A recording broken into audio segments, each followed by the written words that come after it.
పెళ్లిళ్ళ స్టైల్ పనసకాయ బిర్యానీ చేస్తున్నామండి. అది కూడా పక్కా కొలతల్లో చెప్తున్నాము. ముక్కు కూడా సాఫ్ట్ గా ఉడుకుతుంది. హాయ్ ఫ్రెండ్స్, విరాజీస్ కిచెన్ స్వాగతం సుస్వాగతం. చాలా మంది పెళ్లిళ్ళలో చేసే పనసకాయ బిర్యానీ ఇంట్లో చేసుకోవాలనుకుంటారండి. కాకపోతే ఈ పనసకాయ కట్ చేసే ప్రాసెస్ చాలా మందికి రాదండి, ఇబ్బంది పడతారండి. అలాంటి వాళ్ళ కోసం మనం పనసకాయ కట్ చేసే కాడిని ఇంకా అన్ని చూపించానండి. అలాగే పక్కా కొలతల్లో చెప్తున్నానండి. నేను చెప్పినట్లు చేసినట్లయితే గన పనసకాయ ముక్కు కూడా పత్తిలాగా ఉడుకుతుందండి. ఇలా చేస్తే పెళ్లి భోజనం ఇంట్లోనే రెడీ అండి. ఇంకెందుకు ఆలస్యం, ఆటలాడుతూ చేసేద్దాం, చూసేద్దాం రండి. వీడియోలో అయితే చూస్తున్నారండి, లైక్ చేయడం లేదండి. ప్లీజ్ అండి ఒక్క లైక్ చేయండి, అలానే హైప్ చేయండి. ముందుగా పనసకాయ కట్ చేసుకుందామండి. మనం ఇది కట్ చేసుకునేదండి పని అనేది, ఎందుకంటే బంక ఎక్కువ ఉంటుందండి. కాబట్టి చేతికి ఆయిల్ అప్లై చేసుకొని కొంచెం టైం పడుతుందండి కట్ చేసుకునేకి. మీరు కావాలంటే ముందు రోజు కూడా కట్ చేసి డీప్ ఫ్రిడ్జ్లో పెట్టుకొని పొద్దున్న లేస్తేనే చేసుకోవచ్చండి. ముందుగా చాక్ అంతా ఆయిల్ పూసుకుందామండి, లేదంటే బంక అంతా అతుక్కుంటుంది. ఇది మాగిండే కాయ కంటే ఎక్కువ ఉంటుందండి బంక, కాబట్టి మీరు చేతికి కూడా అప్లై చేసుకోండి.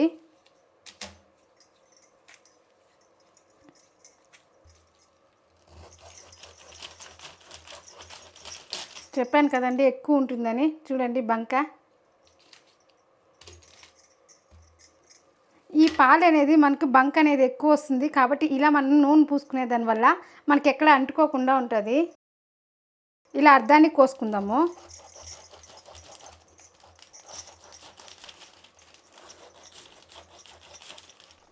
దీని పక్కన పెట్టేసి ఈ పైన ఈ తోలంతా తీసేయాలండి.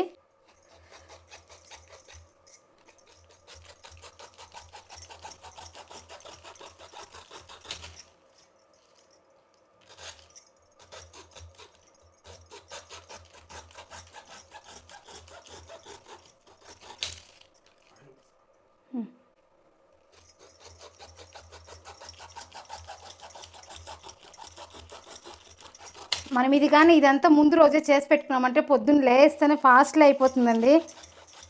కాకపోతే మీరు కట్ చేసినా కూడా డీప్ ఫ్రిడ్జ్లో పెట్టుకోండి. మీరు పైన తోలు తీసేటప్పుడు కొంచెం పైనే కట్ చేసినట్లయితే కొంచెం గట్టిగా అనిపిస్తుందండి. అదే మీకు మెత్త భాగం ఎంతవరకు అంటే మీరు కట్ చేసేటప్పుడు మెత్తగా చాక్ అనేది దిగుతుంది, అది చూసి కట్ చేసుకోండి. ఆ పైన తోలు వేసేదాని వల్ల మనకు ఉడకదు, అలాగే టేస్ట్ కూడా బాగోదండి. ఈ పైన తోలు అనేది ఇంత భాగం తీయండి, అప్పుడే మనకు మెత్తటి భాగం అనేది వస్తుంది. చూడండి ఇదంతా మనం పైన తొక్కంతా తీసేసాము. ఇలానే దీన్ని కూడా తీసుకునేద్దాం. తొక్క అయితే తీసేసామండి. దీన్ని కట్ చేసుకొని నీళ్ళలో వేసుకోవాలండి. ఆ నీళ్ళు కూడా మంచి నీళ్ళు కాదండి, ఇందులో కొద్దిగా పెరిగేసి నీళ్ళు పోసినామండి. ఇప్పుడు దీంతో కట్ చేసి వేసుకుందాము. ఇప్పుడు దీన్ని మనకి ఏ సైజులో కావాలో ఆ సైజులో కట్ చేసుకోవాలండి.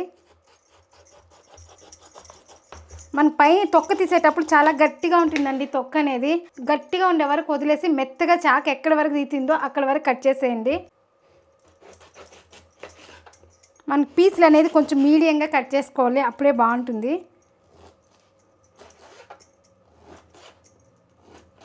నేను వచ్చి ఇక్కడ ఈ సైజు పీసులు వేస్తున్నాను.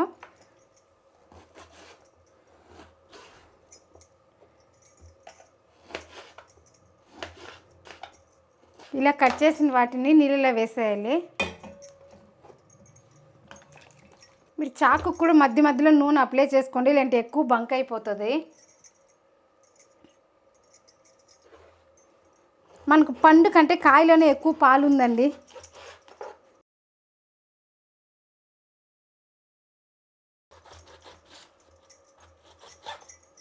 ఇంకొకటి అండి, ఈ మధ్య భాగం అనేది తీసేయండి, ఎక్కువ కొంచెం ముదిరినట్లు ఉంటే. ఇక్కడ నేను నేతదే తీసుకున్నాను కాబట్టి అలానే వేస్తున్నాను. మీరు తీసుకున్న కాయ కొంచెం పెద్దదిగా ఉంటే ఈ భాగం తీసేయండి. పనసకాయ ముక్కలు అయితే కట్ చేసేసామండి. ఇప్పుడు దీన్ని పక్కన పెట్టేద్దాము. ఈ ముక్కలు అనేది 1/4 kg ఉందండి, అంటే 750 గ్రాములు ఉంది. మనం బియ్యం కూడా అంతే తీసుకుంటున్నాము, ఎందుకంటే బియ్యం ఎక్కువ వేసి ముక్కలు తక్కువ ఉన్నట్లయితే పనసకాయ బిర్యానీ కదండి, ప్లెయిన్ బిర్యానీ అయిపోతుంది. కాబట్టి మనకి ఈక్వల్గా వేసినామంటే తినేటప్పుడు దీన్ని కలిపి తింటామండి, అప్పుడు బాగుంటుంది. మనం ఎంతైతే పనసకాయ ముక్కలు తీసుకుంటామో అంతే బియ్యం వేసుకోండి, అప్పుడే బాగుంటుంది. మరీ ఎక్కువ వేసినాను బాగోదు, మరీ తక్కువ వేసినాను బాగోదండి. కాబట్టి రెండు ఈక్వల్గా వేసుకున్నట్లయితే బిర్యానీ టేస్ట్ అదిరిపోతుంది. నాకు ఈ గ్లాస్ మెజర్మెంట్ అండి, ఈ 2.5 గ్లాస్ వేస్తే 750 గ్రాములు వస్తుందండి.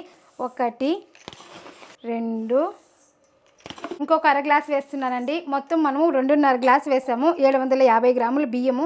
దీన్ని బాగా కడిగి నానపెట్టాలండి. చూడండి, పనసకాయ కట్ చేసిన తక్షణమే బియ్యం నానపెట్టాలండి, అప్పుడే మనకు బియ్యం అనేది బాగా నానుతుంది, అన్నం అనేది చాలా బాగా వస్తుందండి. బాగా ఒక 2-3 సార్లు కడిగేసి నానబెట్టేద్దాం.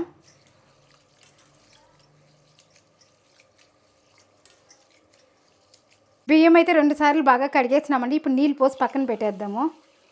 మీరు ఏ వెజిటేబుల్ బిర్యానీ చేయాలన్నా ఫస్ట్ బియ్యం అనేది నానబెట్టాలండి. బియ్యం ఎంత బాగా నానితే మన రైస్ బాత్ అనేది అంత బాగా వస్తుందండి. పనసకాయ బిర్యానీకి కావాల్సిన పదార్థాలు చూద్దాం రండి. పనసకాయని మనం మీడియం సైజులో ఇలా కట్ చేసుకొని పెరుగు నీళ్ళల్లో వేసుకోవాలండి. హోల్ గరం మసాలా అండి, చెక్క, లవంగాలు, యాలకులు, స్టార్ పువ్వు, జాపత్రి, బిర్యానీ ఆకు, కల్పాసి అదేనండి రాతి పువ్వు, అలాగే కొద్దిగా కస్తూరి మేతి, అలాగే పుదీనా కొద్దిగా తీసుకున్నానండి. కొత్తిమీర కొద్దిగా తీసుకున్నా. 2 ఈక్వల్గా తీసుకున్నానండి. ఒక 4 మీడియం సైజ్ ఎర్రగడ్డలు, ఒక 3 టమోటాలు, ఒక 1/4 కప్పు పెరుగు, అల్లం వెల్లుల్లి పేస్టు, అలాగే కారము, కొద్దిగా ధనియాల పొడి, కొద్దిగా పసుపు, కొద్దిగా నెయ్యి, నూనె, ఇంతే అండి దీనికి కావాల్సింది. ముందుగా వీటిని కట్ చేసుకోక ముందరే మనం పనసకాయ అనేది వేయించుకోవాలండి. వేయించి పక్కన పెట్టేసినట్లయితే మనం పాత్ర పెట్టుకొని అన్నీ కట్ చేసుకొని తిరగబాతి పెట్టుకోవచ్చండి. ఈజీగా అయిపోతుంది. అలాగే టేస్ట్ కూడా చాలా బాగుంటుందండి. ఇప్పుడు ఇందులో కొద్దిగా ఆయిల్ చూడండి. మనం పెరుగు నీళ్ళలో వేసేదాని వల్ల ఎక్కడ కలర్ అనేది చేంజ్ అవ్వలేదండి. నేను ఇప్పుడు కట్ చేసి కూడా ఒక 15 నిమిషాలు అయిందండి, అలానే ఉంది.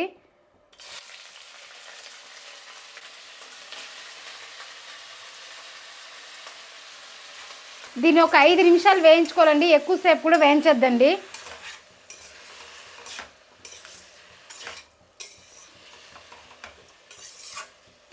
ఇలా వేయించుకునే దానివల్ల ముక్క అనేది చెదరదండి బిర్యానీలో.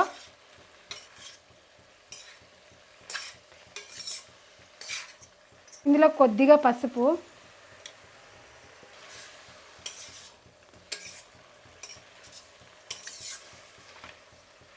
చూడండి ఇందులో వాటర్ అంతా బాగా ఇంకిపోయేలాగా ఇలా వేయించుకోవాలండి. సరిపోతుంది. ఇప్పుడు స్టవ్ ఆపేస్తున్నాను.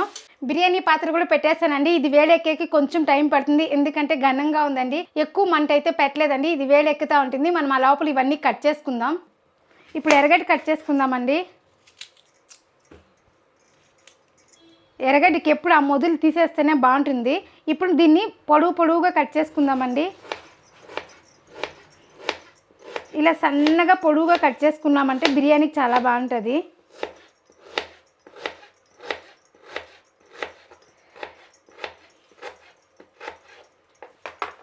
చూడండి ఈ మాత్రం కట్ చేసుకుంటే సరిపోతుంది. పాత్ర వేడెక్కిందండి. నెయ్యి వేసుకుందాము. ఇందులోనే ఆయిల్ కూడా వేసుకుందాం. ఇప్పుడు ఈ హోల్ గరం మసాలా వేసుకుందాం. ఎప్పుడు హోల్ గరం మసాలా వేసినా కానీ ఏ బిర్యానీకైనా కొంచెం వేగాలండి, అప్పుడే ఫ్లేవర్ బాగుంటుంది. చూడండి ఈ మాత్రం వేగితే సరిపోతుంది. ఇప్పుడు ఎర్రగడ్డలు వేసుకుందాం.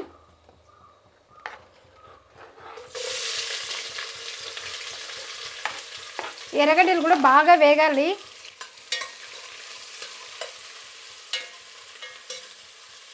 దీన్ని వేస్తేనే కొంచెం బాగా కలుపుకొని అలానే వదిలేయాలండి. కొంచెంసేపు బాగా వేగుతుంది.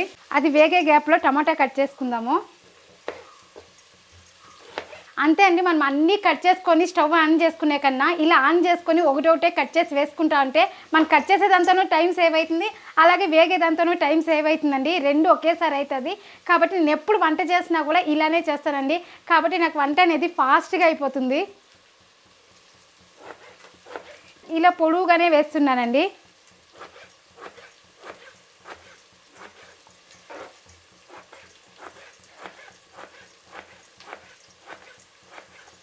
మధ్యలో ఇలా కలుపుకుందాము. ఈ పుదీనా కొత్తిమీర కూడా కొంచెం సన్నగా కట్ చేసుకుందామండి.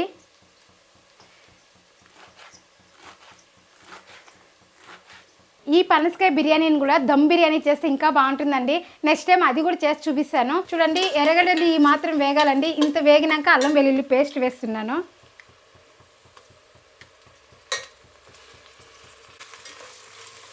ఇప్పుడు ఈ అల్లం వెల్లుల్లి పేస్ట్ కూడా పచ్చివాసన పోయేదాకా వేయించుకోవాలి.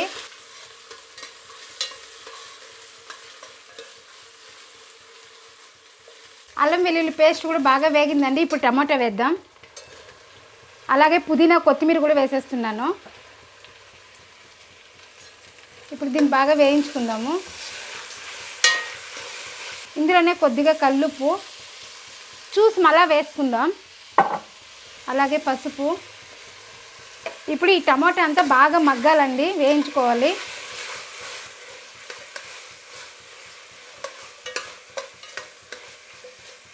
ఇలా కొంతసేపు వదిలినట్లయితే బాగా మగ్గుతుంది. ఉప్పు వేసాం కదా, చూడండి టమాటాలు కూడా బాగా మగ్గిందండి.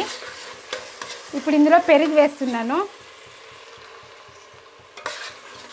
ఈ పెరుగు వేసేదాని వల్ల మనం నిమ్మపండు వేసే పని లేదండి. చూడండి ఈ స్పూన్ తీసుకున్నాను మెజర్మెంట్కి. 1.5 స్పూన్ మిరప్పొడి వేసుకుందాం. 1 అర్థం అండి. అలాగే 1 స్పూను ధనియాల పొడి. ఇప్పుడు కలుపుకుందాము. ఇది ఇంకొంచెం బాగా వేగినాక మనం పనసకాయ ముక్కలు వేసుకుందాము. ఇప్పుడు ఇది వేగాక ఇంకొంచెం టైం పడుతుందండి. ఆ కొంచెం టైంలో మనం ఎసురు పెట్టుకునేస్తాము. ఎసురు అనేది బాగా కాగి పోసినామంటే బిర్యానీ టేస్ట్ చాలా బాగుంటుందండి. ప్రతి బిర్యానీకి అంతే అండి. మీరు ఏ బిర్యానీ చేసినా వేడి నీళ్ళు పోసుకోండి, అప్పుడే టేస్ట్ బాగుంటుంది. ఇప్పుడు నీళ్ళు పెట్టుకునేద్దాం. ఈ గ్లాస్ మెజర్మెంట్తో 2.5 గ్లాస్ బియ్యం తీసుకున్నాం కదండి. ఇప్పుడు 5 గ్లాసులు నీళ్ళు పెట్టుకుందాము. మీకు ఇంకొంచెం ముద్దుగా కావాలంటే ఇంకొక 1/2 గ్లాస్ పెట్టుకోండి. చాలా మందికి బిర్యానీ అంటే కొంచెం ముద్దుగా నచ్చుతుందండి. అలాంటప్పుడు మీరు ఇంకొక 1/2 గ్లాస్ ఎక్కువ పెట్టుకోండి. నేనైతే 1/2 గ్లాస్ ఎక్కువే పెడుతున్నాను, ఎందుకంటే మన ఇంట్లో కూడా కొంచెం ముద్దుగా ఉంటే నచ్చుతుంది. 5 గ్లాసులు నీళ్ళు వేసాం కదండి, ఇంకొక 1/2 గ్లాస్ వేస్తున్నాను. చూడండి ఇది కూడా బాగా వేగింది. ఇప్పుడు పనసకాయ ముక్కలు వేసుకుందాం.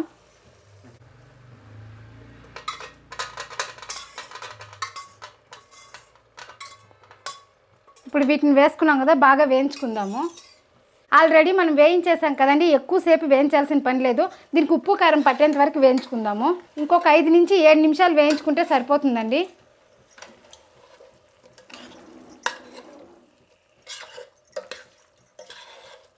చూడండి మన పన్నీర్ ముక్కల్లాగా భలే ఉన్నాయి చూసేదానికి. చూసారా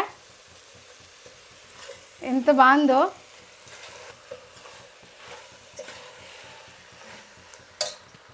ఇది కూడా బాగా వేగిందండి. ఇప్పుడు మనకు నీళ్ళు కూడా బాగా కాగిపోయింది. ఈ నీళ్ళు అందులో పోసేద్దాము.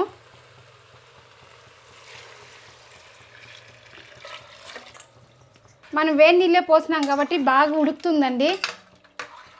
ఇది బాగా ఉడికేటప్పుడు బియ్యం వేసుకుందాం. మీరు ఈ స్టేజ్లో ఉప్పు కారం చెక్ చేసుకోవచ్చు. ఇప్పుడు కస్తూరి మెతి వేసుకుందామండి.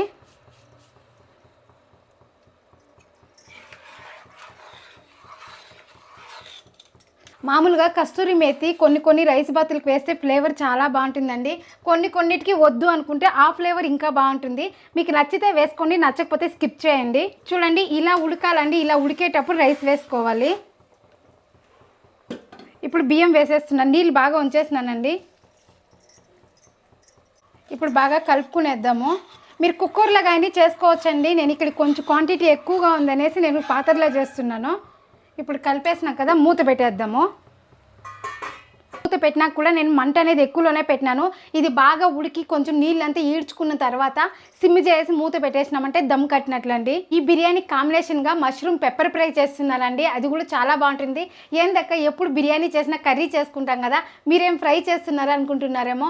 కాకపోతే ఈ ఫ్రై అనేది ఈ బిర్యానీకి చాలా బాగుంటుందండి. ఇది కర్రీ లాగా కాకుండా ఫ్రై లాగా చేస్తున్నానండి. మామూలుగా కూడా ఇట్లా పెప్పర్ ఫ్రై చేసి పప్పుచారు కానీ, సాంబార్ కానీ, రసం కానీ, పెరుగన్నం చేసుకున్నట్లయితే చాలా బాగుంటుందండి. దీనికి కాంబినేషన్గా మష్రూమ్ పెప్పర్ ఫ్రై చేస్తున్నామండి. దానికి కావాల్సిన పదార్థాలు చూద్దాం రండి. మష్రూము, ఒక పెద్ద సైజు ఎర్రగడ్డ, కొద్దిగా కారము, కొద్దిగా పెప్పరు, అల్లం వెల్లుల్లి పేస్ట్, కొద్దిగా కొత్తిమీర. ఇంతే అండి దీనికి కావాల్సింది. ఇప్పుడు ఒకసారి బిర్యానీ చూద్దామండి. చూడండి బిర్యానీ అనేది బాగా ఉడుకుతూ ఉంది. మనం బియ్యము నానపెట్టినాము, అలాగే ఎసురు బాగా కాగింది కాబట్టి ఫాస్ట్లో అయిపోతుందండి.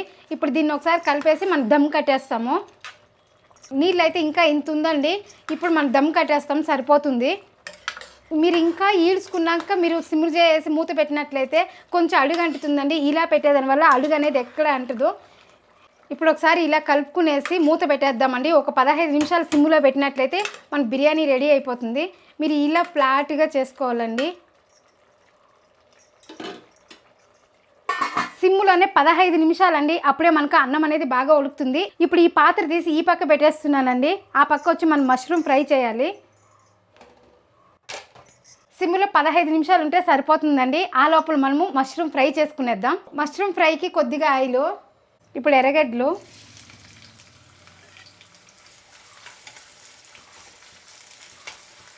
ఎర్రగడ్డలు బాగా వేగాలండి. ఆ లోపల మనం మష్రూమ్ కట్ చేసుకుందాం. పెద్దదిగా అంటే 4గా వేసుకోండి. నేను ఇక్కడైతే 2గానే వేస్తున్నాను. ఇది వేగే ముందు చిన్నవి అవుతాయి. ఇది కొంచెం పెద్దగా ఉంది, దీన్ని 4గా వేస్తాము.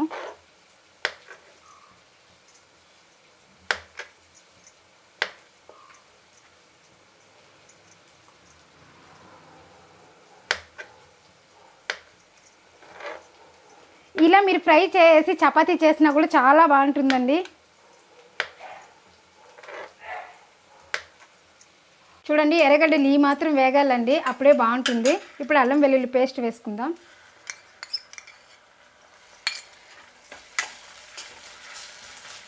మీకు కొంచెం గొజ్జులాగా కావాలంటే ఒక టమాటా వేసుకోండి. చూడండి, బాగా వేగింది అల్లం వెల్లుల్లి పేస్ట్ కూడా. ఇప్పుడు మష్రూమ్ వేసుకుందాము. మష్రూమ్లో ఇంకా మనకు నీళ్ళు వస్తుందండి. ఇందులో కొద్దిగా పసుపు. ఇప్పుడు దీన్ని బాగా కలుపుకుందాము.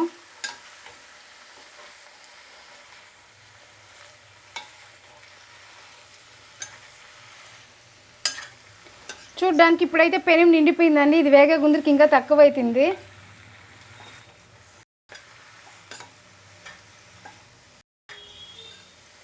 మూత పెట్టేసి మగ్గించుకుందాము. కాసేపటి తర్వాత చూద్దామండి. చూడండి, మనకి మష్రూమ్ ఇంకా నీళ్ళు ఎన్ని వచ్చినాయో ఈ నీళ్ళంతా బాగా ఇంకిపోయేదాకా వేయించుకోవాలండి. గొజ్జుంటే మాకు ఇష్టం అక్క అనేట్లుంటే ఈ నీళ్ళు ఉన్నప్పుడే కారము, ఉప్పు, పెప్పర్ వేసుకున్నారంటే సరిపోతుంది. కొంతసేపు వేయించుకుందాము. 5 నిమిషాలు అయిందండి. మన బిర్యానీ కూడా అయిపోయింది. చూడండి, తేమ ఎక్కడా లేదు, బాగా ఈడ్చుకుని తేమ అంతా. ఇప్పుడు మనం స్టవ్ ఆపేద్దాము. ఇలానే ఇంకొక 5 నిమిషాలు అలానే వదిలేయాలండి. మీరు బిర్యానీ అయిపోయింది అనేసి అలానే తీయకూడదండి. అది బాగా దమ్మైనాక మొత్తం రైస్ అంతా మెత్తగా అవ్వాలండి. ఇలానే ఇంకొక 5 నిమిషాలు పెట్టేద్దాము. టైం అంతా కొంచెం తగ్గిందండి. ఇప్పుడు ఇందులో కారం వేసుకుందాము. కారం చూసి వేసుకోండి, పెప్పర్ వేస్తున్నాం కదా కాబట్టి. అలాగే ఇందులోకి పెప్పరు, కొద్దిగా సాల్టు, దీన్ని బాగా కలుపుకుందాము.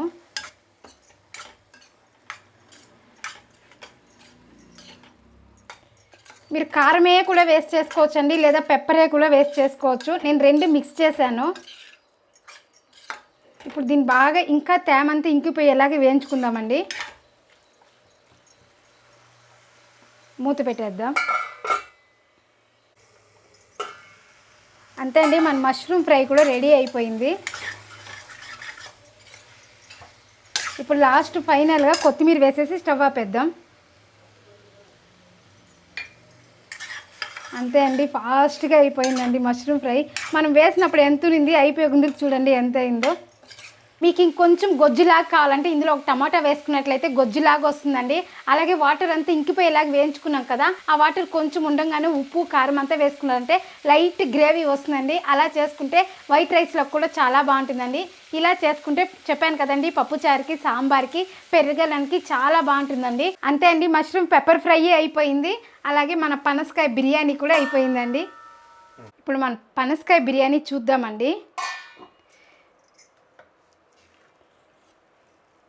చూడండి, అన్నం కూడా ఎంత బాగా ఉడికిందో.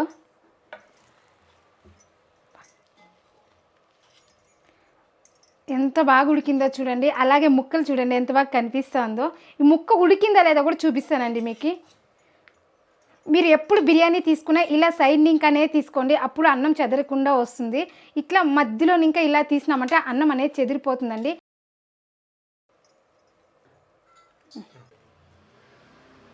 చూడండి, మనకు ఒక్కొక్క గరిటికి ఎన్ని ముక్కలు పడుతుందో. రైస్ ఎంత వేసినామో మనం ముక్కలు కూడా అన్నీ వేసాం కదండి, కాబట్టి టేస్ట్ బాగుంటుంది. అలాగే మనకు క్వాంటిటీ కూడా చాలా ఎక్కువ వస్తుందండి. చాలామంది రైస్ ఎక్కువ తినరు కదండి, అలాంటప్పుడు ఈ ముక్కలు తినేదానివల్ల రైస్ కూడా తక్కువ తిన్నట్లే అనిపిస్తుంది. అంతే అండి, మన పనసకాయ biryani mushroom pepper fry ready అండి. ఇది పాపకి ఇచ్చేద్దాం. అన్నం కూడా చూడండి చాలా బాగా ఉడికింది, చూసారా. అలాగే పనసకాయ ముక్క చూద్దామండి, ఎంత బాగా ఉడికిందో చూసారా, ఎంత మెత్తగా ఉడికిందో. ఇలా ఉడకాలండి, అప్పుడే పిల్లలు తిన్నా కానీ కడుపు నొప్పి రాకుండా ఉంటుంది. చూడండి, పనసకాయ బిర్యానీ పర్ఫెక్ట్గా కుదిరిందండి, చాలా బాగా వచ్చింది. పక్కా కొలతల్లో చెప్పాను, మీరు అలానే ట్రై చేయండి. ఇక్కడ ఎలా వచ్చిందో మన ఇంట్లో కూడా అలానే వస్తుంది, దానికి నేను గ్యారెంటీ. పనసకాయ బిర్యానీ లాగానే మన ఛానల్లో ఎంటీ బిర్యానీ ఉందండి, అది కూడా పక్కా కొలతల్లో చెప్పాను. దానికి ఒక పౌడర్ చేశానండి, ఆ పౌడర్ చేసి పెట్టుకున్నట్లయితే ఎప్పుడు కావాలో అప్పుడు ఎంటీ బిర్యానీ చేసుకోవచ్చండి. ఆ వీడియో కూడా ఇక్కడ ఉందండి, క్లిక్ చేసి చూడండి. మరొక వీడియోలో మళ్ళీ కలుద్దాం. బాయ్.